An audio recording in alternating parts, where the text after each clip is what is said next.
नजर। माँ, माँ। अरे क्या माँ माँ कर रहा है? बकरी का बच्चा है क्या? अरे माँ, मजाक छोड़ो। मुझे फाइनली वो मेन चौराहे वाली दुकान मिल गई है। अब देखना, आपका बेटा दुगनी स्पीड से पैसा कमाएगा। उफ़, ये क्या? मेरी ऑनलाइन मेकअप क्लास चल रही है। इतनी जोर से क्यों बोल रहे हो आप दोनों? अरे मेरी धर्म पत्नी जी, मेकअप क्लास बाद में करना।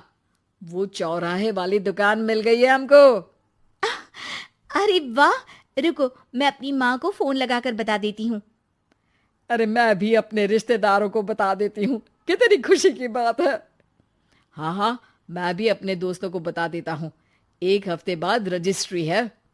बस, घर में खुशी का मौका था। उन तीनों ने अपने अपने फोन उठाए और लोगों में बात फैलाना शुरू कर दिया।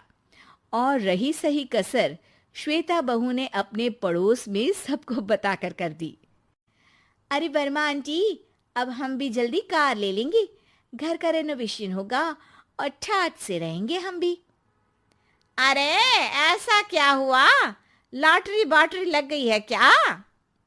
अरे, इस बार चौराहे वाली मॉल में हमको भी दुकान मिल गई है। दुकान नंबर 21, जो एकदम चौराहे पर है। अब ग्राहक बढ़ेंगे तो आमदनी भी बढ़ेगी ही ना। अरे वाह, कितनी खुशी की बात है। मैं बहुत खुश हूँ तुम्हें इतना खुश देख के। बाकी एक बात कहूँ, सबको मत बताते फिरना। किसी की नजर लग जाएगी तो खुशी की खबर वापस लौट जाएगी।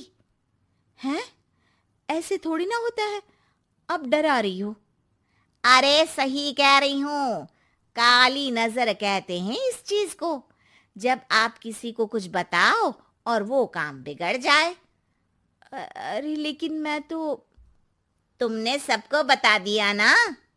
हाँ, फोन लगा लगा के। अब बच के रहना। काली नजर बड़ी खतरनाक होती है। श्वेता इतनी खुश रहती है कि वो वर्मा आंटी की बात पर ध्यान ही नहीं देती, जबकि पड़ोस में और भी लोगों से खुशी की खबर शेयर करती रहती है। अगले दिन राजेश बहुत दुखी होकर घर आता है। अरे बेटा, क्या हुआ? मुंह क्यों सूजा हुआ है? मधुमक्खी ने काट लिया क्या? माँ, वो दुकान किसी और के पास चली गई। किसी ने ज्यादा भाव लगा दिया। अरे पर बात तो आपसे हुई थी ना उस दुकान वाले की। हाँ, आज मैं टोकन अमाउंट देने गया था, तब मुझे पता चला। कोई आकर सुबह मुझसे पहले ही ज्यादा अमाउंट दे गया। हम्म, काली नजर। क्या? क्या कहा? वर्मा आंटी ने समझाया था कि किसी को बताना मत, वरना काली नजर लग जाएगी। अच्छा, तुम्हें उनकी बात मान लेनी चाहिए थी। उनकी बात मान लेती, लेकिन उसके पहले ही सबको बता चुके थे ना हम तीनों। अरे अगली बार से ध्यान रखेंगे। कोई भी नई चीज होगी तो किसी को नहीं बताएंगे। तीनों कुछ दिन ऐसे ही रहते हैं, पर एक दिन श्वेता को एक मेल आता है। राजेश, मेरा ऑनलाइन मेकअप कोर्स कंप्लीट हो गया। अब मैं खुद का पार्लर खोल सकती हूँ। अरे वाह, अपने मोहल्ले में ही खोलते हैं। ये जो घर के सामने दुकान है ना, वहीं। हाँ, यहाँ सस्ती भी मिल जाएगी। अगले दिन श्वेता वर्मा आंटी के पास जाती है, मिठाई का डब्बा लेकर। अरे आओ आओ, कैसे आना हुआ? जोर से नहीं बोलूंगी। वो सामने वाली दुकान है ना, वहां मैं अपनी पार्लर की दुकान खोलने वाली हूँ। उसकी मिठाई है। अरे वाह, बहुत बधाई हो तुमको। हाँ, मैं कमाने लगूंगी तो राजेश पर पूरे घर का बोझ नहीं रहेगा ना आंटी जी। ये तो है। पर ये बता कि तूने ये बात किसी और को तो नहीं बताई ना? अरे नहीं नहीं, पिछली बार गलती कर दी थी। काली नजर लगी किसी की और राजेश के हाथ से वो दुकान चली गई थी। सबको मत बताना। चलो मैं चलती हूँ, कल दुकान की बात करने भी तो जाना है। अगले दिन श्वेता दुकान के लिए मालिक से बात करने जाती है। अरे लेकिन दुकान तो हम कल रात को ही किसी को दे चुके हैं। कल ही? हाँ, कल ही। 2 दिन बाद कोई यहाँ पार्लर भी खोल लेगा। अब कहीं और दुकान देख लीजिए। अरे पर हमको भी तो पार्लर ही खोलना था। हाँ भाई, एक ही दुकान है, आधी आधी तो नहीं दे सकता ना मैं। राजेश और श्वेता घर पर हताश होकर आ जाते हैं। इस बार तो किसी को बताया भी नहीं था, अब किसकी काली नजर लग सकती है। सुनो, तुमने माँ को बताया था क्या? अरे कैसी बात कर रही हो, माँ की नजर थोड़ी ना लगेगी। पक्का तुमने किसी को नहीं बताया था ना? सिर्फ वर्मा आंटी को बताया था, उन्होंने ही मुझे किसी को नहीं बताने को कहा। अरे यार, तुम भी सही हो, मेरी माँ को नहीं बताने को कह रही हो, पर वर्मा आंटी को बताना तुम्हें जरूरी लगा। अरे वर्मा आंटी ने ही तो काली नजर के बारे में बताया था ना, वो हमेशा हमारा भला ही तो चाहती हैं। मेरी माँ भी हमारा भला ही चाहती है। अरे पर चिल्ला क्यों रहे हो? बात नहीं कर सकते क्या आराम से? नहीं आता वो आराम से बात करना, और करना भी नहीं चाहता हूं मैं। दुकान जाने का दुख गुस्से में बदल गया था और राजेश और श्वेता में बात बंद हो गई थी। 2 दिन बाद मोहल्ले में पार्लर का इनॉग्रेशन हुआ, जिसमें मोहल्ले के सभी लोगों को बुलाया गया, पर श्वेता, राजेश और माँ नहीं जाते। माँ, अंदर आ जाओ, क्या देख रही हो? अरे नया पार्लर देख रही हूं अपने आंगन से। देखो, माँ को दूसरे का सुख देखने में कितना मजा आ रहा है, मेरा दुख नहीं दिख रहा इन्हें।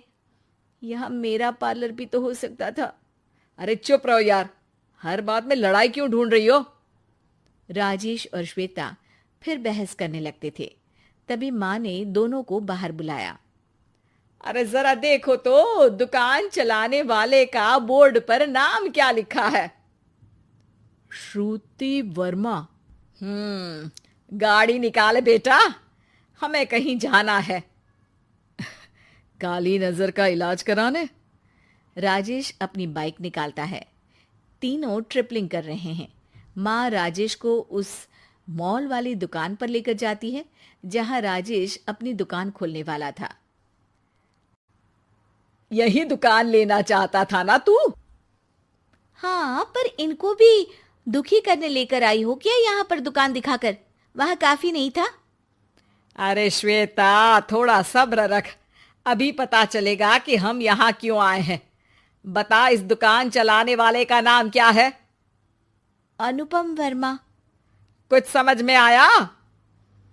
वो दुकान वाली श्रुति वर्मा, ये दुकान वाला अनुपम वर्मा, और हमारे पड़ोस में हमने उस दुकानों के बारे में बताया किसको था? अब वर्मा आंटी को। मतलब वर्मा आंटी ही हमारा काम बिगाड़ रही है? नहीं नहीं, ऐसा नहीं हो सकता, ये बस इत्तेफाक है।